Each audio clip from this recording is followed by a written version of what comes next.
نحمده ونصلي على رسوله الكريم أما بعد قال الله سبحانه وتعالى في القرآن الكريم والكلام المبين أعوذ بالله من الشيطان الرجيم بسم الله الرحمن الرحيم إذ قال له ربه أسلم قال أسلمت لرب العالمين صدق الله العظيم قال محمد رسول الله صلى الله عليه وسلم في حديثه الشريف وإن أول الخلائق يقصى يوم القيامة إبراهيم الخليل صدق رسول الله صلى الله عليه وسلم. எல்லா புகழும் அளவற்ற அருளாளன் நிகரற்ற அன்புடையவனுமாகிய அல்லாஹுக்கே உண்டாகட்டும்.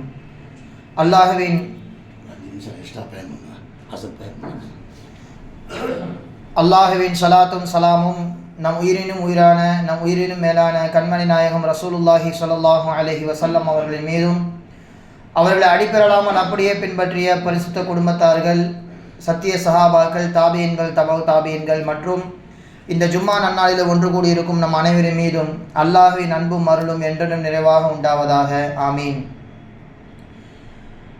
எல்லாமல் அல்லாஹ் ஜல்லஷானு வ தஆலா புனிதமிகு துல்ஹஜ் மாதத்தின் ஈதுல் அல்ஹா என்று சொல்லப்படுகின்ற பக்ரீத் திருநாளை சிறப்பான முறையிலே நம்மை கடக்க வைத்து அதுக்கு அடுத்த நாளே புனிதமிகு ஜும்மா நன்னாளில் அல்லாஹு தஆலா நம்மை ஒன்று சேர்த்திருக்கிறான். எல்லாம் அல்லாஹ் சுப்ஹானஹு வ தஆலா துல்ஹஜ் மாதத்தில் நாம் செய்த எல்லா நல்ல அமல்களையும் அங்கீகரித்துக் கொள்வானாக. அல்லாஹ் சுப்ஹானஹு வ தஆலா துல்ஹஜ் மாதம் என்று வந்தாலே அந்த 10 நாட்களும் துல்ஹஜ் 10வது நாளும் ஹஸ்ரத் இப்ராஹிம் அலைஹிஸ்ஸலாம் அவர்களை பற்றி நாம் நினைவு கூறாமல் இருப்பது கிடையாது. வருடத்திற்கு ஒரு தடவை அவர்களை குறித்து நாம் பேசுவதற்கு முன்பாக அவர்கள் வாழ்வில் நடந்த விஷயங்கள் என்ன, இக்கட்டான சூழ்நிலையிலும் தன்னுடைய ஈமானை பறிகொடுக்காத ஒரு உத்தமரை குறித்து தான் இந்த ஜும்மா நன்னாளில் நாம் முழுமையாக தெரிந்து கொள்வது அவசியம். இந்த உலகத்திலே பல பேரரசர்கள் வாழ்ந்திருக்கிறார்கள், செல்வந்தர்கள் வாழ்ந்திருக்கிறார்கள். உடல் வலிமை, பொருள் வலிமை என்று பலவிதமான ஆற்றல்கள் அனைவருக்கும் கொடுக்கப்பட்ட மனிதர்கள் நாம் உலகத்திலே பார்த்திருக்கிறோம். ஆனால் ஹஸ்ரத் இப்ராஹிம் அலைஹிஸ்ஸலாம் அவர்கள் ஒரு மன்னர் கிடையாது, பரம்பரை பணக்காரர் கிடையாது, சொல்லப்போனால் ஒரு அடிப்படை பொறுப்பில் கூட அவர்கள் இல்லாதவர். ஒரு வாலிபர். ஒரு வாலிபராக இருக்கின்ற பொழுது வாலிப வயசிலே சிந்தனைகள் எப்படி வேணாலும் மாறுபடும். ஆனால் அதை அனைத்தையும் அடக்கி அல்லாஹ்விற்காக வேண்டி கட்டுப்படுத்தி முழுமையான முறையிலே அல்லாஹ்விற்கு தன்னை சரணடைய செய்தாரே, அப்படிப்பட்ட இப்ராஹிம் அலைஹிஸ்ஸலாம் அவர்கள் வாழ்க்கை வரலாறை குறித்து தான் நாம் தெரிந்து கொள்வது அவசியம். அதன் மூலமாக பலகீனப்பட்டு இருக்கின்ற நம்முடைய ஈமானை நாம் பலப்படுத்தி கொள்ள முடியும். ஹஸ்ரத் இப்ராஹிம் அலைஹிஸ்ஸலாம் அவர்கள் சாதாரண ஒரு மனிதர் கிடையாது. அவரை குறித்து ஹதீஸ்களிலேயும் வரலாறுகளிலேயும் நாம் பார்க்கின்றோம். ஹஸ்ரத் இப்ராஹிம் அலைஹிஸ்ஸலாம் அவர்கள் அல்லாஹ்வுடைய ஹலீல் என்கின்ற பட்ட பெயருக்கு மிகவும் சொந்தக்காரர். அல்லாஹு தஆலா அவர்களை நண்பனாக எடுத்திருக்கின்றான். மட்டுமல்லாமல் வரலாற்றிலே அவருக்கான சிறப்பு பெயரை நாம் பார்க்கின்றோம், அபுல் லைஃபான். விருந்தினருக்கு அவரை போன்று உபசரிப்பு செய்வதில் யாரும் கிடையாது. அந்த அளவிற்கு வரக்கூடிய விருந்தாளியை கண்ணியமான முறையில் உயர் ரக வகையான உணவை கொடுத்து அவர்களை மகிழ்ச்சிப்படுத்துவதில் ஹஸ்ரத் இப்ராஹிம் அலைஹிஸ்ஸலாம் அவர்கள் மாபெரும் புகழுக்கு சொந்தக்காரர்கள். அதனால தான் குர்ஆனிலே 2 மலக்குமார்கள் மனித ரூபத்திலே வருகின்ற பொழுது அவர்கள் தங்களை யார் என்று அறிமுகப்படுத்தவில்லை. வாசலிலே வந்து நிற்கிறார்கள். நிற்பவர்களே உள்ளே அழைத்து, அப்போது அந்த நாட்டிலே அந்த ஊரிலே மிகவும் பிரசித்தி பெற்ற உணவாக கருதப்படுவது மாடுதான். அந்த மாட்டை அறுத்து குர்பானி கொடுத்து அவர்களுக்கு உணவு சமைத்து கொடுத்தார்கள். பிறகுதான் விசாரிப்பு. வீடு தேடி யார் வந்தாலும் அவர்களுக்கு உணவு கொடுத்தான் பிறகுதான் ஹஸ்ரத் இப்ராஹிம் அலைஹிஸ்ஸலாம் அவர்கள் பேச்சையை தொடுப்பார்கள். அந்த அளவிற்கு விருந்தாளிகளுக்கு மாபெரும் உபசரிப்பு செய்வதில் ஹஸ்ரத் இப்ராஹிம் அலைஹிஸ்ஸலாம் அவர்களை மிஞ்சுவதற்கு யாரும் கிடையாது. தினந்தோறும் யாராக இருந்தாலும் பக்கத்தில் ஒருவரை அமர வைத்து தான் சாப்பிடுவார்கள். தனியாக அவர்கள் சாப்பிட்டது கிடையாது. ஒரு நெருப்பு வணங்கி மஜூசி என்று சொல்லப்படும் அந்த நபரை அழைத்து, இன்று என்னோடு நீங்கள் உணவருந்த வாருங்கள் என்பதாக அழைப்பு கொடுக்கிறார். அவரும் வருகிறார். ஒரு நிபந்தனை, நீங்கள் சாப்பிடும் பொழுது அல்லாஹ்வின் பெயரை கூறி சாப்பிட வேண்டும் என்று சொல்லும் பொழுது அந்த நெருப்பு வணங்கி, அப்படி நான் சொல்ல மாட்டேன், எனக்கு உணவு வேண்டாம் என்பதாக அவர் சொல்லிவிட்டார். எழுந்து சென்று விட்டார். உடனே ஓடோடி போய் அந்த நபரை அழைத்து வந்து, மன்னித்து கொள்ளுங்கள், நீங்கள் சாப்பிடுங்கள் என்பதாக அவர்கள் வழியே சென்று அவர்களை அழைப்பு கொடுக்கிறார்கள். நீங்கள் தானே என்னை பிஸ்மில்லா சொல்லி சாப்பிட சொன்னீர்கள், இப்போ என்ன புது மாற்றம் என்று கேட்கும் பொழுது இப்ராஹிம் அலைஹிஸ்ஸலாம் அவர்கள் சொன்னார்கள், என்னுடைய இறைவன் அல்லாஹு தஆலா எனக்கு வஹி அறிவித்தான். இத்தனை நாள் அந்த நபர் என் பெயரை கூறாமல் தான் சாப்பிட்டார், அவருக்கு நான் சாப்பாடு கொடுத்தேன். இன்று ஒரு நாள் உங்களுடைய உணவை பிஸ்மில்லா சொல்லி சாப்பிட சொல்கிறீர்களே, அவர் கோபித்து கொண்டு சென்று விட்டார். அவரை அழைத்து வந்து நீங்கள் உணவு போடுங்கள் என்பதாக எனக்கு அறிவித்தான், எனவே தான் ஓடி வந்தேன் என்பதாக சொல்வார்கள் இப்ராஹிம் அலைஹிஸ்ஸலாம். அந்த அளவிற்கு முழுக்க முழுக்க தங்களுடைய ஈமானை, தங்களுடைய யகீனியை வாழ்நாள் முழுக்க அவர்கள் பிரயோகப்படுத்தி கொண்டே இருந்தார்கள். முஸ்லிம் அல்லாத யாராக இருந்தாலும் உணவு கொடுப்பதில் அவர்கள் தயங்குவது கிடையாது. ஹஜ்ரத் இப்ராஹிம் அலைஹிஸ்ஸலாம் அவர்கள் வாழ்ந்த பகுதியை நாம் பார்க்கின்றோம். ஈராக்கிலே பக்தாத் என்று சொல்லப்படுகின்ற ஒரு ஊரிலே பாபில் என்கின்ற ஒரு இடத்திலே பிறந்தார்கள் ஹஜ்ரத் இப்ராஹிம் அலைஹிஸ்ஸலாம் அவர்கள். வம்சத்தை குறித்து நாம் பார்க்கின்றோம்.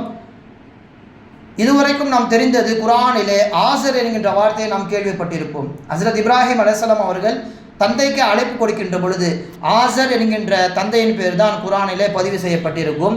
ஆனால் வரலாற்றிலே அவருடைய தந்தை தாரக் என்பதாக ஒரு குறிப்புகள் வரலாற்றில் பதிவு செய்யப்பட்டிருக்கிறது.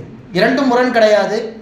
தாரக் என்பவர் உண்மையான தந்தை, ஆசர் என்பவர் அந்த தந்தையின் சகோதரர். தந்தை வஃபாதானதற்கு பிறகு ஹஜ்ரத் இப்ராஹிம் அலைஹிஸ்ஸலாம் அவர்கள் விவரம் தெரிந்ததிலிருந்து முழுக்க முழுக்க சின்னத்தாவான ஆசர் அவர்களிடத்தில் தான் வளர்ந்திருக்கிறார்கள். அந்த காலத்திலே யாரை அதிகமாக பார்த்து வளர்கின்றோமோ, இப்பொழுதும் கூட நாம் யாரிடம் அதிகமாக பழகின்றோமோ அவர்களை அத்தா என்பதாக நினைத்துக் கொள்வோம். உதாரணத்துக்கு ஸல்லல்லாஹு அலைஹி வஸல்லம் அவருடைய தந்தை யார்? அப்துல்லா அவர்கள். ஆனால் அவர்களை அதிகமாக வளர்த்தது யார்? அப்துல் முத்தலிப், பிறகு அபூ தாலிப். அவ்விருவரையுமே ஸல்லல்லாஹு அலைஹி வஸல்லம் அவர்கள் தந்தை என்று தான் அழைப்பார்கள். எனவே புழக்கத்திலே அப்படி தந்தை என்று பெயர் ஆனதினால் அல்லாஹு தாலாவும் அதை குர்ஆனிலே தந்தை என்கின்ற வார்த்தையை கொண்டே பயன்படுத்தியிருக்கின்றான். நாம் உறுதியாக சொல்லலாம், ஹஜ்ரத் இப்ராஹிம் அலைஹிஸ்ஸலாமோட தந்தை தாரக் அவர்கள் தான்.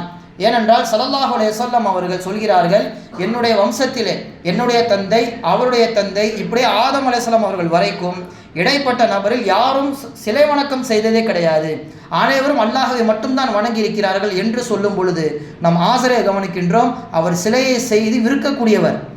அப்போ எப்படி அவர் தந்தையாக இருக்க முடியும்? அவர் சின்னத்தாதான் என்பதாக வரலாற்று ஆசிரியர்கள் பதிவு செய்கின்றார்கள். குர்ஆனில் அல்லாஹ் தஆலா சொல்லும் பொழுது வதகல்லுபுக ஃபீ சாஜிதீன், நபியே நாயகமே, உங்களை சஜ்தா செய்யக்கூடியவர்களின் பரம்பரையிலே நாம் ஆக்கியுள்ளோம் என்பதாக அல்லாஹ் தஆலா சொல்லியிருக்கின்றான். எனவே ஆசர் அவர்கள் பெருமானார் இப்ராஹிம் அலைஹிஸ்ஸலாம் அவர்களுடைய சின்னத்தா என்பதாக வரலாற்று ஆசிரியர்கள் பதிவு செய்கின்றார்கள். மொத்தம் தாரக் அவர்களுக்கு 3 மகன்கள். முதலாவதாக நாகூர் என்கின்ற ஒரு மகன் பிறக்கிறார். அடுத்ததாக தான் இப்ராஹிம் அலைஹிஸ்ஸலாம். மூன்றாவதாக ஹாரான் என்கின்ற ஒரு மகன் பிறக்கின்றார். இந்த ஹாரான் திருமணம் முடித்ததற்கு பிறகு வஃபாத் ஆகிறார்.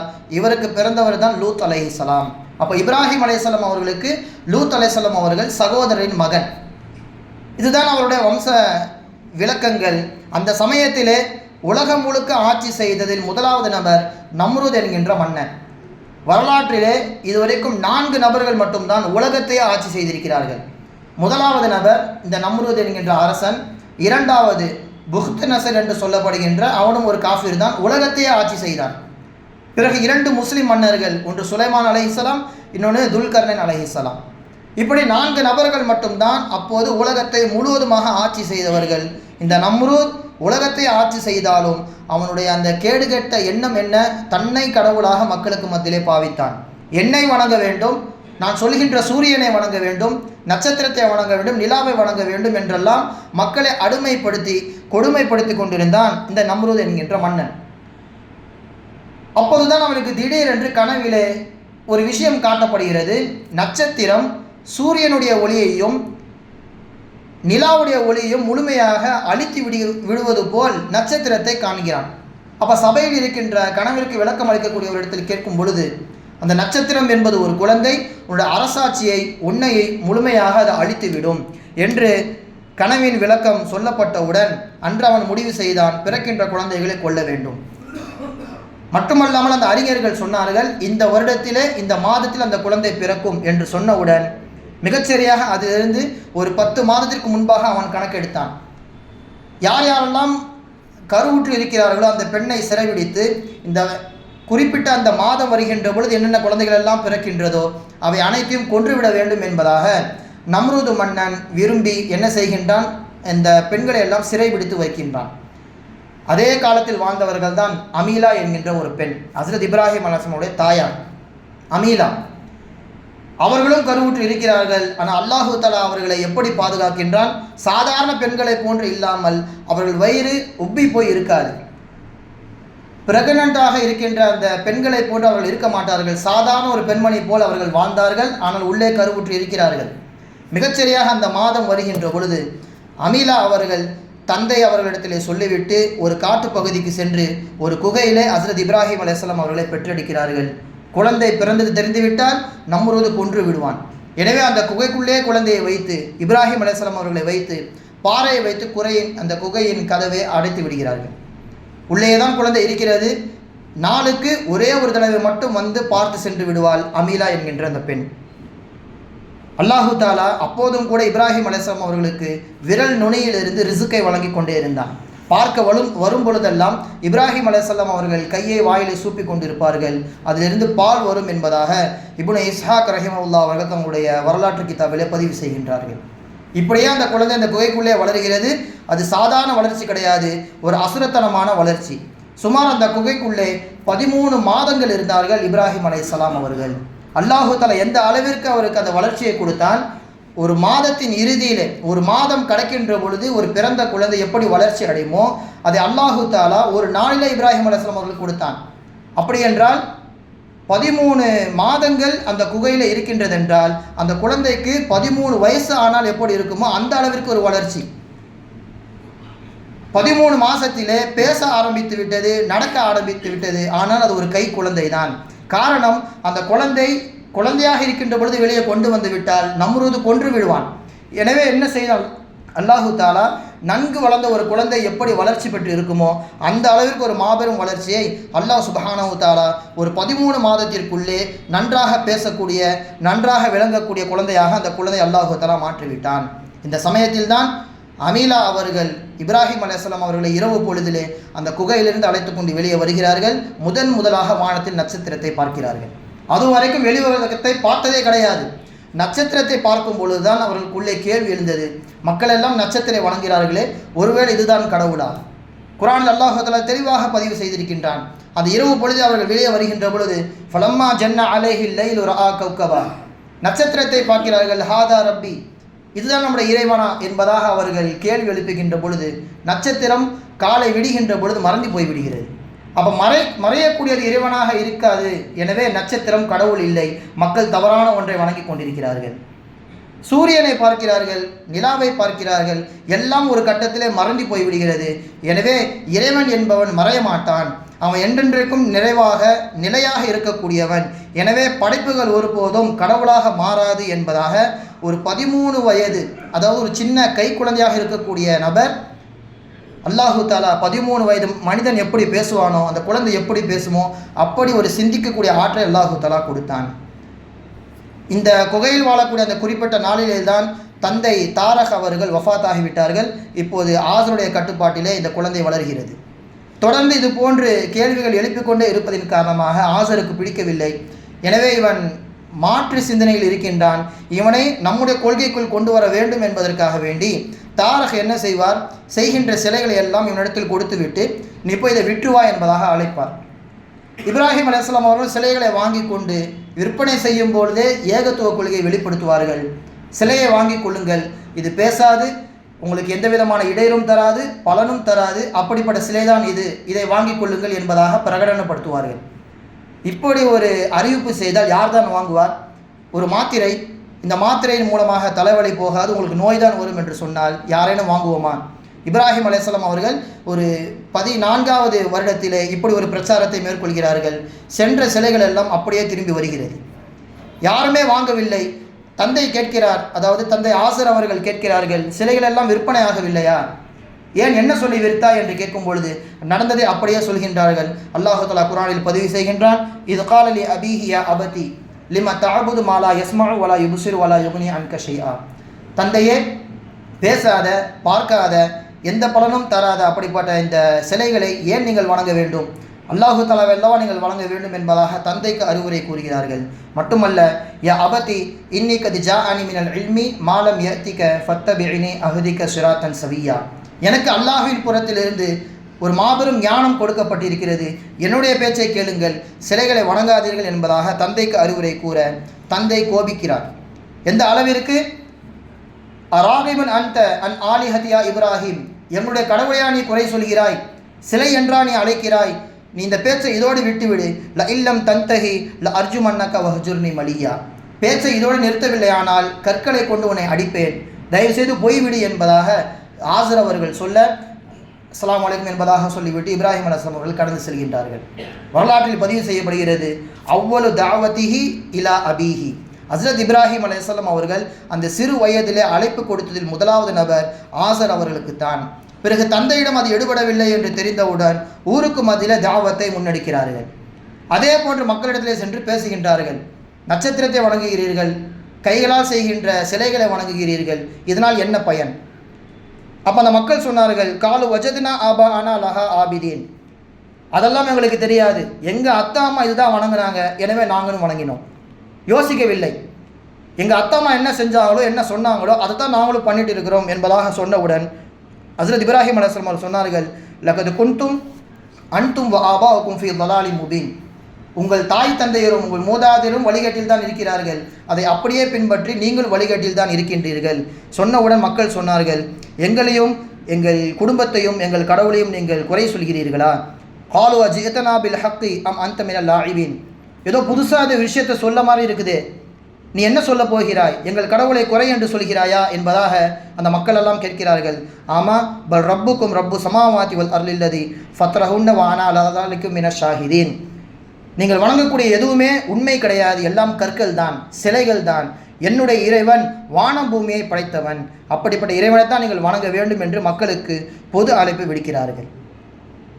இப்போ ஊர் மக்கள் முழுக்க சிலைகளை வணங்கக்கூடியவர்கள் ஒரு பக்கம், அல்லாஹ்வை மட்டுமே வணங்க வேண்டும் என்கின்ற பிரச்சாரத்தை எடுத்த இப்ராஹிம் அலைஹிஸ்ஸலாம் அவர்கள் மட்டும் தனி ஒரு நபராக அந்த ஊரில் இருக்கிறார்கள். ஒரு நாள் புதிதாக ஒரு சிலை செய்யப்பட்டிருக்கிறது, அதற்கான விழாவை ஊருக்கு வெளியில் வைத்திருக்கிறார்கள். மக்கள் எல்லாம் அங்கே செல்ல இப்ராஹிம் அலைஹிஸ்ஸலாம் அவர்கள் வர மறுத்து விட்டார்கள், எனக்கு வருவதற்கு விருப்பம் இல்லை என்பதாக சொல்லிவிட்டார்கள். அவர்கள் மட்டும்தான் ஊரில் இருக்கின்றார்கள். நாம் அடிக்கடி கேள்விப்பட்ட அந்த சிலைகளை உடைக்கக்கூடிய சம்பவம் அப்போதுதான் அரங்கேறுகிறது. எல்லாரும் வெளியே சென்றதற்கு பிறகு எல்லா சிலைகளையும் அடித்து நொறுக்கிவிட்டு பெரிய சிலையின் கழுத்திலே அந்த கோடாரியை மாட்டி விடுகிறார்கள். மக்கள் எல்லாம் திரும்பி வர சிலைகள் உடைக்கப்பட்டிருக்கிறது. அப்போ மக்கள் எல்லாம் கேள்வி எழுப்புகிறார்கள், யார் இதை உடைத்தது? இப்போ மக்களுக்கு மத்தியில் பேச்சு வருது, நம்ம யாருமே ஊருக்குள்ளே இல்லை, ஊருக்குள்ளே இருந்தது இப்ராஹிம் மட்டும்தான், அவர் தான் கண்டிப்பாக பண்ணியிருப்பார், ஏன்னா கொஞ்ச நாளுக்கு முன்னாடி அவர் தான் நம்ம கடவுளை திட்டிக்கிட்டே இருக்கிறாரு, கண்டிப்பாக அவர் தான் செய்ய வாய்ப்பு இருக்கிறது என்பதாக ஊர் மக்கள் முழுக்க இப்ராஹிம் அலைஹிஸ்ஸலாம் அவர்களை நோக்கி செல்கிறார்கள். அப்போ இப்ராஹிம் அலைஹிஸ்ஸலாம் அவங்க சொன்னாங்க, வாய் அடைக்கக்கூடிய ஒரு கேள்வி. என்ன சொன்னாங்க? என்னிடத்தில் ஏன் கேட்கிறீர்கள்? உங்கள் கடவுள் தானே, உங்கள் கடவுளை யாரோ அடித்து உடைத்திருக்கிறார்கள், கோடாரியும் அந்த பெரிய சிலையிடம்தான் இருக்கிறது, அதனிடத்தில் நீங்கள் சென்று கேளுங்கள், எனக்கு பதில் தெரியாது என்பதாக சொல்லிவிட்டார்கள். அப்போ மக்களுக்கு என்ன தோணும்? சிலை தான் பேசாதே, சிலை தான் எந்த பதிலுமே தராதே, அதுக்கிட்ட போய் நீ கேட்க சொல்றியே என்பதாக மக்கள் கேட்க இப்ராஹிம் அலைஹிஸ்ஸலாம் அவர்கள் சொன்ன வார்த்தையிலிருந்தே பிடித்து விட்டார்கள். அப்போ அது பேசாதுன்னு தெரியுதுல, லக்கது அலிம்தமா ஹவுலாய் எந்திகோன், அந்த சிலைகளெல்லாம் பேசாது என்பது உனக்கு தெரிந்தும் அதனிடத்தில் போய் கேட்க சொல்கிறாயே என்று மக்கள் கேட்கும் பொழுது, அஃப தஅபுதுன மின் தூனில்லாஹி மா லா யன்ஃபஉக்கும் ஷைஅன் வலா யதுர்ருக்கும், எந்த பலனும் தராத, அடித்தால் தடுக்க தெரியாத ஒரு சிலையா நீங்கள் வணங்குகிறீர்கள் என்று இப்ராஹிம் அலைஹிஸ்ஸலாம் அவர்கள் சொல்ல, உஃபில்லக்கும் வலிமா தஅபுதுன மின் தூனில்லாஹி அஃபலா தஅகிலூன், இப்படிப்பட்ட சிலை வணக்கத்தை நீங்கள் விட்டு விடுங்கள் என்பதாக இப்ராஹிம் அலைஹிஸ்ஸலாம் அவர்கள் சொல்கின்றார்கள். பதில் பேச முடியாமல் தலை தொங்கியவர்களாக மக்கள் எல்லாம் அரசனை நோக்கி செல்கின்றார்கள், நம்ரூது மன்னன். இப்போதுதான் இப்ராஹிம் அலைஹிஸ்ஸலாம் அவர்களுக்கும் நம்ரூதுக்கும் மத்தியில் அந்த தொடர்பு என்பது ஏற்படுகிறது. மக்கள் எல்லாம் சொல்ல நம்ரூது மன்னன் இப்ராஹிம் அலைஹிஸ்ஸலாம் அவர்களை சிறைபிடிக்க சொல்கின்றான். சிறைபிடிக்கப்படுகிறது. இப்ராஹிம் அலைஹிஸ்ஸலாம் இடத்தில் கேட்கப்படுகின்றது. எல்லாவற்றையும் அவர்கள் தெள்ள தெளிவாக சொல்லிவிட்டார்கள், மறைக்கவில்லை. சிலைகள் ஒருபோதும் எந்த பலனும் தராது, முழுக்க முழுக்க அல்லாஹு தஆலாவை தான் வணங்க வேண்டும், நீங்கள் கூட கடவுள் கிடையாது என்பதாக நம்ரூதுக்கு நேர் எதிராக ஹஸ்ரத் இப்ராஹிம் அலைஹிஸ்ஸலாம் அவர்கள் சொல்லிவிட்டார்கள். நம்ரூதுக்கு இதை பொறுத்து கொள்ள முடியவில்லை. இவரை இந்த எண்ணத்திலிருந்து மாற்ற வேண்டும் என்றால் அல்லது இதை விட்டுவிட வேண்டும் என்றால் ஒரே அடியாக அல்லாஹ் அவரை கொலை செய்திருக்க முடியும். ஆனால் நம்ரூத் என்ன செய்தான், இவருக்கு இருக்கின்ற சிந்தனையை போன்று வேறு யாருக்குமே இருக்கக்கூடாது, அப்படி ஒரு தண்டனை கொடுக்க வேண்டும் என்று நெருப்பை மூட்டச் சொல்கின்றான். பொதுவாக நீங்கள் வரலாற்றில் முழுக்க பாருங்கள், எங்கெல்லாம் நல்லடியார்களுக்கு அல்லாஹு தாலா காப்பாற்றக்கூடிய அந்த வாய்ப்பை கொடுக்கின்றான், அதற்கு முன்னால் மாபெரும் ஒரு சக்தி உலகத்தில் நிகழ்ந்திருக்கும். அஸ்ஹாபுல் உஹ்தூத் என்று சொல்லப்படுகின்ற அந்த பள்ளத்து வாசிகள் எல்லோரையும் நெருப்பில் போட்டு கொண்டான் தூ நுவாஸ் என்கின்ற மன்னன். அதற்கு முன்னால் ஒரே ஒரு சிறுவன் மட்டும்தான் அந்த ஊரிலே இஸ்லாத்தை ஏற்றிருந்தான். அவனை பலமுறையும் கொலை செய்து முயற்சி செய்தும் அவனை கொல்ல முடியவில்லை. கடைசி அந்த சிறுவன் சொன்ன வார்த்தை, ஒட்டுமொத்த ஊர் மக்களையும் ஒரே மைதானத்தில் சேருங்கள், நான் சொல்கின்ற வார்த்தையை சொல்லி என்னை நீங்கள் கொலை செய்தால் நான் கண்டிப்பாக இறந்து போய்விடுவேன் என்று மன்னருக்கு அறிவினை கூறுகிறார். அந்த சிறுவன், ஊர் மக்கள் எல்லாம் அந்த மைதானத்திற்கு வருகிறார்கள். பிஸ்மில்லா சொல்லி அம்பை எறியுங்கள், நான் கண்டிப்பாக இறந்து போய் விடுவேன் என்று சொல்கிறார். அந்த மன்னன் பிஸ்மில்லா சொல்லி அம்பு எறிகின்றான். அந்த சிறுவன் இறந்து போய்விட்டான். இறந்தது ஒரு சிறுவன், ஆனால் அந்த பிஸ்மில்லாவின் வார்த்தையின் தாக்கம் ஒட்டுமொத்த ஊர் மக்களையும் அங்கே முஸ்லீமாக ஆக்கிவிட்டது. இதுதான் இஸ்லாத்துடைய வளர்ச்சி. ஒரு இடத்திலே இஸ்லாம் ஒரு இடத்திலே அங்கே குறைகின்றது என்றால் அந்த இதை வைத்து அல்லாஹு தாலா மாபெரும் மக்களை உருவாக்கி விடுவான். அப்படிதான் இந்த நெருப்புடைய விஷயத்திலேயும் இப்ராஹிம் அலைஹிஸ்ஸலாம் அவர்களை ஒரேடியாக கொண்டிருக்கலாம், ஆனால் நெருப்பை மூட்ட சொல்கின்றான். நெருப்பு மூட்டப்படுகிறது. முழுக்க அந்த ஊர் மக்கள் முழுக்க சேர்ந்து அந்த நெருப்பிற்காக வேண்டி உதவி செய்கின்றார்கள். அதிலே ஒரு வயசான கிழவி தலையிலே விறகு கட்டையை சுமந்து கொண்டு வருகிறது. மலக்குமார்களில் சில பிரிவினர்கள் மனித ரூபத்தில் வந்து எங்கே செல்கிறாய் என்பதாக கேட்கிறார்கள். நம்ரூதுடைய பேச்சை கேட்டு நான் விறகை சுமந்து செல்கின்றேன் என்று அந்த கிழவி சொல்ல, வேண்டாம், அவர் ஒரு நல்ல அடியார், அவருக்கு எதிராக நீங்கள் செயல்படாதீர்கள் என்பதாக அந்த மலக்கு சொல்கிறார். இல்லை, நம்ரூதான் எங்களுடைய கடவுள், அவர் சொல்வதை தான் நாங்கள் கேட்போம் என்று அந்த கிழவி தொடர்ந்து சொல்ல, தவலல்லாஹு தரீகக்க, அல்லாஹு தஆலா அவனுடைய பாதையை தூரமாக்கட்டும் என்பதாக மலக்குமார்கள் துவா செய்கிறார்கள். அந்த கிழவியும் இடம் வரும் என்று நினைத்து நடந்து கொண்டே செல்கிறார். இடம் கடைசி வரைக்கும் வரவில்லை. ஃபமாத்தத் ஜாயாத்தன் அத்ஷானத்தன், உணவு இல்லாமல் தண்ணீர் இல்லாமல் கடைசி வரைக்கும் அந்த இடத்தை எதிர்பார்த்து நடந்து அந்த கிழவி இறந்து போனது என்பதாக தஃசீர்களிலே பார்க்கின்றோம். எந்த அளவிற்கு மக்கள் இப்ராஹிம் அலைஹிஸ்ஸலாம் அவர்களை கொல்வதற்கு முனைப்பு காட்டினார்கள். நோயில் படுத்து கொண்டிருக்கிற ஒரு பெண் எந்த அளவுக்கு நேர்ச்சி செய்வாள் என்றால், என்னுடைய நோயை மட்டும் இறைவன் குணமாக்கிவிட்டால் நான் விறகு சுமந்து சென்று இப்ராஹிமை அழிப்பேன் என்பதாகெல்லாம் நேர்ச்சை செய்தார்கள் என்று நாம் இப்னு இஸ்ஹாக் என்கின்ற நூலிலே பார்க்கின்றோம். இந்த சமயத்தில் ஹஸ்ரத் இப்ராஹிம் அலைஹிஸ்ஸலாம் அவர்களுக்கு 16 வயது ஆகிறது. சில வரலாற்று ஆசிரியர்கள் 26 என்பதாகவும் பதிவு செய்கின்றார்கள். இப்போ மாபெரும் ஒரு நெருப்பு குண்டம், அதற்கு கிட்டே கூட நெருங்க முடியவில்லை. தூரத்தில் இருந்து தான் ஏதாவது ஒன்றை வைத்து இப்ராஹிம் அலைஹிஸ்ஸலாம் அவர்களை தூக்கி போட வேண்டும் என்கின்ற ஒரு மஷூரா அங்கே செய்யப்படுகிறது. எதை வைத்து இப்ராஹிமை தூக்கி போடலாம் என்று மக்களுக்கு மத்தியில் ஒரு குழப்பம். அந்த சமயத்தில் தான் ஹைசன் என்கின்ற ஒரு நபர் வந்து மின்ஜனிக் என்கின்ற ஒரு ஆயுதத்தை வடிவமைத்து கொடுக்கின்றான். அதாவது தூக்கி எறப்படக்கூடிய ஒரு பொருளை ஒரு இடத்தில் வைக்க வேண்டும். இந்த இடத்துல கல்லை போட்டால் அதனுடைய கனத்தின் காரணமாக இந்த பொருள்கள் தூக்கி அடிக்கப்படும். இப்படி ஒரு ஆயுதம் தான் அந்த மின்ஜனிக் என்பது. இவன் இதை முதலாக அப்போதுதான் இந்த யோசனையை சொல்கின்றான். மக்களும் அதை தயார் செய்து விட்டார்கள். இவனை குறித்து நாம் வரலாற்றில் பார்க்கிறோம். அபூ ஹுரைரா ரலியல்லாஹு தஆலா அன்ஹு அவர்கள் சொல்கின்றார்கள், அன்னல்லாஹ தஆலா ஹஸஃப பிஹில் அர்ள், இப்படி ஒரு மோசமான ஐடியாவை கொடுத்ததற்காக அல்லாஹு தஆலா அவனை பூமியிலே உள்வாங்க வைத்து விட்டான். ஃபஹுவ யதஜல்ஜலு ஃபீஹா இலா யௌமில் கியாமா பிஸபபி ஹாதிஹில் ஃபிக்ரத்தில் ஹபீஸா, இப்படி ஒரு மோசமான சிந்தனையை கொடுத்ததின் காரணமாக இன்று வரைக்கும் கியாமத் நாள் வரை அவன் பூமிக்குள்ளே இழுக்கப்பட்டு கொண்டே இருப்பான் என்பதாக அபூ ஹுரைரா ரலியல்லாஹு தஆலா அன்ஹு அவர்கள் அறிவிக்கின்றார்கள். அப்போ அந்த கருவி தயார் செய்யப்பட்டு விட்டது. இப்ராஹிம் அலைஹிஸ்ஸலாம் அதில் வைக்கப்பட்டு விட்டார்கள். இப்போது தான் மலக்குமார்கள் அல்லாஹ்விடத்தில் கேட்கிறார்கள், யா அல்லாஹ், உலகத்திலேயே உன்னை வணங்கக்கூடிய ஒரு நபர் இருக்கிறார் என்றால் அது இப்ராஹிம் அலைஹிஸ்ஸலாம் அவர்கள் மட்டும்தான். அவர் இங்கே இறந்து போய்விட்டால் இதற்கு பிறகு உன்னை வணங்குவதற்கு உலகத்தில் யாரும் கிடையாது, அவருக்கு நீ உதவிடுவாயாக என்பதாக அல்லாஹு தஆலாவிடத்தில் மலக்குமார்கள் கேட்கின்றார்கள். இப்ராஹிம் அவர் உதவி வேண்டும் என்பதாக கேட்டாரா? இல்லையா அல்லாஹ், அவர் ஒரு வார்த்தை கூட கேட்கவில்லை. அப்படி என்றால் என்னையும் அவரையும் விட்டு விடுங்கள், நான் அவரை பார்த்து கொள்கிறேன், அவர் என்னின் மீது நம்பிக்கை வைத்திருக்கிறார், நான் அவரை பார்த்து கொள்கிறேன் என்பதாக அல்லாஹு தஆலா சொல்லிவிட்டான். இப்போ மலக்குமாரிடத்தில் அல்லாஹு தஆலா இன்னொரு வாய்ப்பும் கொடுத்தான். நீங்கள் எல்லாம் சென்று கேளுங்கள், அவர் உதவி வேண்டும் என்று கேட்டால் நீங்கள் உதவி செய்யுங்கள், ஆனால் நீங்களே உதவிடக்கூடாது என்பதாக அல்லாஹு தஆலா சொல்லிவிட்டான். முதலாவதாக நீருடைய மலக்கு வருகிறார்.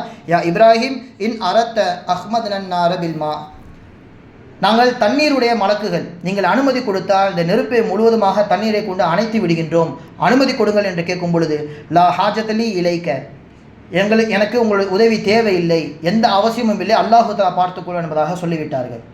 பிறகு காற்றுடைய மலக்கு வருகிறார். அவரும் இதே போன்று கேட்க இப்ராஹிம் அலைஹிஸ்ஸலாம் அவர்கள் மறுத்து விட்டார்கள். ஜிப்ரீல் அலைஹிஸ்ஸலாம் அவர்கள் வருகின்றார்கள், அப்போதும் மறுத்து விடுகின்றார்கள். இப்போது அந்த மின்ஜனிக் தயாராக இருக்கின்றது, அந்த ஆயுதம் தயாராக இருக்கின்றது. அப்போ அல்லாஹு தாலாவிடத்திலே இப்ராஹிம் அலைஹிஸ்ஸலாம் அவர்கள் துவா செய்கின்றார்கள். அல்லாஹும்ம அன்தல் வாஹிது ஃபி ஸமாஇ வ அன வாஹிதுல் ஃபில் அர்லி, யா அல்லாஹ் நீ ஒருவன், உன்னை வணங்கக்கூடிய ஒரு நபர் இந்த உலகத்தில் நான் மட்டும்தான் இருக்கின்றேன். லைச அஹதுன் யாபுதுக கைரி, என்னை அன்றி உன்னை வணங்கக்கூடிய உலகத்தில் யாரும் கிடையாது. ஹஸ்பி அல்லாஹு வ நிஅமல் வக்கீல், எனக்கு அல்லாஹு தாலாவே போதுமானவன், அவனே எனக்கு பாதுகாவலன் என்று சொன்னவுடன் தான் அல்லாஹு தாலா உதவிட ஆரம்பித்தான். அந்த நெருப்பு எப்படி மாறியது? யா நாரு கூனி பருதம் வ சலாமன் அலா இப்ராஹிம், நெருப்பே நீ இப்ராஹிம் அலைஹிஸ்ஸலாம் அவர்களுக்கு குளிராகவும் அவர் உடம்பு ஏற்றுக்கொள்ளக்கூடிய அளவிற்கு சலாமத்தாகவும் நீ ஆகிவிடு என்று சொன்னவுடன் அல்லாஹு தாலா நெருப்பின் குணத்தை மாற்றி அமைத்து விட்டான். நெருப்பு என்றால் சுடும் என்பது நியதி, ஆனால் அல்லாஹு தாலா அதை குளிர்ச்சி உள்ள இடமாக அல்லாஹு தாலா மாற்றிவிட்டான். எந்த அளவிற்கு வருகிறது? அத்யபு ஈஷின் என்பதாக இப்ராஹிம் அலைஹிஸ்ஸலாம் அவர்கள் பதிவு செய்கின்றார்கள். வெளியே நான் வாழ்வதை விட இந்த நெருப்பில் இருந்த அந்த பொழுதுகள் மிகவும் இன்பமாக இருந்தது என்பதாக இப்ராஹிம் அலைஹிஸ்ஸலாம் அவர்கள் சொல்லி காண்பிக்கிறார்கள். அப்போதும் கூட ஷைத்தான் விடவில்லை. அந்த மின்ஜனிக் இயந்திரத்தை மலக்குமார்கள் தடுத்து நிறுத்துகிறார்கள். இப்ராஹிம் கடைசி வரைக்கும் அனுமதி கொடுக்க மாட்டார். எனவே நம்ம இந்த இயந்திரத்தை பழுதாக்கி விடலாம் என்று மலக்குமார்கள் இயந்திரத்தை பிடித்து நிறுத்தி வைத்திருக்கின்றார்கள். அந்த சமயத்திலே ஷைத்தான் மனித ரூபத்தில் வந்து மக்களிடத்தில் ஒரு ஆலோசனை சொல்கின்றான். இப்ராஹிம் சாதாரணமானவர் கிடையாது, அவருக்கு பின்னால் ஒரு சக்தி இருக்கிறது, அந்த சக்தி இந்த மென்ஜனிக் ஆயுதத்தை தடுத்து நிறுத்துகிறது. எனவே நீங்கள் என்ன செய்ய வேண்டும்? அந்த சக்தியை ஓடவிட வேண்டும். எனவே உங்கள் பெண்களை நிர்வாணமாக்கி இங்கே கொண்டு வாருங்கள். பெண்களை கண்டால், பெண்கள் நிர்வாணமாக இருந்தால் அந்த பின்னால் இயங்கக்கூடிய சக்திகள் ஓடி போய்விடும் என்று நினைத்து அந்த விஷயத்தை அவன் சொல்கின்றான். அதே போன்று அந்த பெண்கள் நிர்வாணப்படுத்தப்படுகின்றார்கள். இயந்திர வேலை செய்கிறது.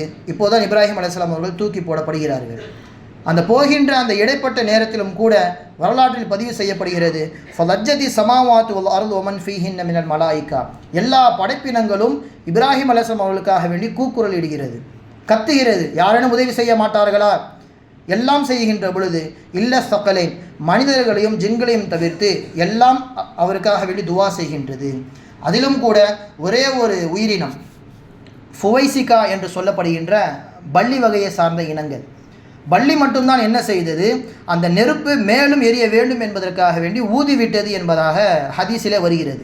அதனால்தான் ஸல்லல்லாஹு அலைஹி வஸல்லம் அவர்கள் பள்ளியை கொள்ளுங்கள் என்பதாக நமக்கு கட்டளை இடுகிறார்கள். எல்லா படைப்பினங்களும் அதை அணைய வேண்டும் என்பதற்காக வேண்டி முயற்சித்தது. பள்ளி இனங்கள் மட்டும் அந்த நெருப்பை மேலும் கூடுதலாக எரிவதற்கு முயற்சி செய்தன என்பதாகவும் நம் ஹதீஸிலே பார்க்கின்றோம். எனவே நெருப்பில் போடப்படுகிறார்கள். நெருப்பில் போடப்பட்டு 7 நாட்கள் அல்லது 40 நாட்கள் என்பதாக வரலாற்றில் பதிவு செய்யப்பட்டிருக்கிறது. அத்தனை தினங்கள் அந்த நெருப்பிலேயே இருக்கிறார்கள். ஒரு சின்ன பாதிப்பு கூட அவர்களுக்கு ஏற்படவே இல்லை. இந்த சமயத்தில் தான் நான் ஆரம்பத்திலே சொன்னதை போன்று மாபெரும் ஒரு நிகழ்வு அல்லாஹு தஆலா நிகழ்த்தி காண்பித்து மறுபக்கத்திலே தௌஹீதுக்கான விதை அல்லாஹு தஆலா தூவி விடுவான். இங்கே நெருப்பிலே அவர்கள் இருக்கும் பொழுது தூரத்தில் இருந்து நம்ரூதுடைய கோட்டையில் இருந்து கொண்டு நம்ரூதுடைய மகள் ரகுஃபா என்பதாக அவளுக்கு பெயர் அங்கிருந்து இந்த காட்சியை பார்க்கிறார். இப்ராஹிம் அலைஹிஸ்ஸலாம் அவர்களுக்கு எதுவுமே ஆகவில்லை. அப்போ இந்த பெண் மனசில் நினைக்கின்ற முணுமுணுக்கின்ற வார்த்தையை காற்று கொண்டு போய் இப்ராஹிம் அலைஹிஸ்ஸலாம் இடத்தில் சேர்க்கின்றது. அந்த பெண் என்ன சொல்கின்றால், யா இப்ராஹிம் ஹல் யுஸீபுக மின் ஹர்ரி ஹாதிஹின் நாரி ஷைஉன், இவ்வளவு நாட்கள் இந்த நெருப்பிலே இருக்கிறாயே, இந்த நெருப்பின் மூலமாக உனக்கு எந்த பாதிப்பும் ஏற்படவில்லையா என்பதாக அவள் முணுமுணுக்கிறாள். அந்த வார்த்தை இப்ராஹிம் அலைஹிஸ்ஸலாம் போய் சேர்கிறது. ஃபகால லஹா லா பல் அனஃபி அத்யபி ஈஷின், நான் சுகமாக இருக்கின்றேன், எனக்கு எந்த விதமான பாதிப்பும் ஏற்படவில்லை என்று நெருப்பிலிருந்து இப்ராஹிம் அலைஹிஸ்ஸலாம் அவர்கள் சொல்கின்றார்கள். பிறகு அந்த பெண் லா இலாஹ இல்லல்லாஹ் சொல்லி முஸ்லீம் ஆகிறார். அந்த பெண்ணும் அந்த நெருப்பிலே வாழ்ந்தாள் என்பதாக வரலாற்றிலே பதிவு செய்யப்படுகிறது. அல்லாஹ் சுப்ஹானஹு வ தஆலா நம்ரூதுடைய கோட்டையிலிருந்து தௌஹீதுக்கான விதையை தூவி விட்டான். பிறகு அமிலா என்கின்ற அவருடைய தாயாரும் உன்னை பிரிந்து ரொம்ப நாட்கள் ஆகிவிட்டது, நானும் உள்ளே வரலாமா என்பதாக கேட்கிறாள். அல்லாஹு தஆலா இடத்தில் துவா செய்கிறார்கள். அமிலா அவர்களும் அந்த நெருப்பிலே 40 நாட்கள் இருக்கிறார்கள். எந்த விதமான பாதிப்பும் ஏற்படவில்லை அந்த 3 நபருக்கும். இப்படி அல்லாஹ் சுப்ஹானஹு வ தஆலா மாபெரும் ஒரு சூழ்ச்சியை தரைமட்டமாக்கி அங்கிருந்து அல்லாஹு தஆலா தௌஹீதுக்கான விதையை தூவுகின்றான். மக்கள் எல்லாம் பேசிக் கொண்டார்களாம். அதில் அபூ ஹுரைரா ரலியல்லாஹு தஆலா அன்ஹு அவர் சொல்கின்றார்கள், நாம் எல்லாம் சிலைகளை வணங்குகின்றோம், சிலைகளை கைகளால் செய்கின்றோம், அதுவெல்லாம் நமக்கு நேரடியாக ஏதேனும் செய்ததா என்றால் கிடையாது. ஆனால் இப்ராஹிம் ஒரு இறைவனை சொல்கிறாரே, அந்த இறைவன் நேருக்கு நேராக அவருக்கு உதவி செய்கின்றான். நிஅமர் ரப்பு ரப்புக்க, உண்மையிலே இறைவன் என்றால் உங்களுடைய இறைவன் தான் இறைவன் என்பதாக மக்கள் எல்லாம் பேசிக் கொண்டார்கள் என்று ஹஸ்ரத் அபூ ஹுரைரா ரலியல்லாஹு தஆலா அன்ஹு அவர்கள் சொல்லி காண்பிக்கிறார்கள். அப்படி உலகம் முழுக்க எந்த ஒரு நபருமே இஸ்லாத்தில் இல்லை இப்ராஹிம் அலைஹிஸ்ஸலாம் அவர்களை தவிர்த்து. சாதாரண பிள்ளைகளை போன்று கிடையாது. ஒரு பிள்ளை பிறந்தவுடன் தாய் தந்தை என்ன மொழி பேசுகின்றதோ அந்த மொழி தான் பேசுகின்றது. அவர்கள் என்ன குணத்திலே அதை வளர்க்கின்றார்களோ அந்த குணத்தில் தான் வளர்கிறது. ஆனால் இப்ராஹிம் அலைஹிஸ்ஸலாம் அவர்கள் முழுவதற்கும் மாற்றமானவர்கள். ஊர் முழுக்க சிலைகளை வணங்குகின்ற பொழுது தனிப்பட்ட முறையில் சிந்தித்தார்கள், அல்லாஹ்வை கண்டுபிடித்தார்கள். ஊர் முழுக்க அவர்களை எதிர்க்கின்ற பொழுதும் எல்லாவற்றிற்கும் சவாலாக நின்று தனி ஒரு நபராக நின்று இஸ்லாத்தை அந்த இடத்துல எத்தி வைத்தார்கள். ஊர் மக்களில் கொஞ்சம் கொஞ்சமாக இஸ்லாத்துடைய வாசனை பரவ ஆரம்பிக்கின்றது. அதனால தான் அல்லாஹு தஆலா சொல்கின்றான், இன்ன இப்ராஹிம் கான உம்மத்தன் கானத்தல் இல்லாஹி ஹனீஃபா. ஹஸ்ரத் இப்ராஹிம் அலைஹிஸ்ஸலாம் அவர்கள், பல நபர்கள் சேர்ந்தால்தான் உம்மத் என்கின்ற வார்த்தை வரும். அல்லாஹு தஆலா இப்ராஹிம் அலைஹிஸ்ஸலாம் அவர்களுக்கு அந்த ஒரு நபருக்கு உம்மத் சமுதாயம் என்கின்ற வார்த்தையை பயன்படுத்துகின்றான். பல பேர் செய்கின்ற சாதனையை தனி ஒரு நபராக நின்று இப்ராஹிம் அலைஹிஸ்ஸலாம் அவர்கள் செய்தார்கள். கானித்தல் இல்லாஹி ஹனீஃபா, அல்லாஹு தாலாவை வணங்கக்கூடியவர், அல்லாஹ்வின் பக்கம் சாயக்கூடியவர். வலம் யக்கும் மினல் முஷ்ரிகீன், அவர் ஒருபோதும் ஷிர்க் வைக்கக்கூடியவராக இல்லை என்பதாக அல்லாஹு தாலா பாராட்டு வழங்குகின்றான். எல்லாம் அல்லாஹ் சுப்ஹானஹு வ தஆலா ஹஸ்ரத் இப்ராஹிம் அலைஹிஸ்ஸலாம் அவர்களை போன்று ஈமானிய உரத்தை நமக்கு தருவானாக. ஹஸ்ரத் இப்ராஹிம் அலைஹிஸ்ஸலாம் அவர்களை போன்று கடைசி வரைக்கும் ஈமானில் நிலைத்து நிற்கக்கூடிய பாக்கியத்தை வழங்கிடுவானாக. வ ஆஹிரு தஅவானா அல்ஹம்துலில்லாஹி ரப்பில் ஆலமீன். அஸ்ஸலாமு அலைக்கும் வரஹ்மத்துல்லாஹி வபரகாத்துஹு.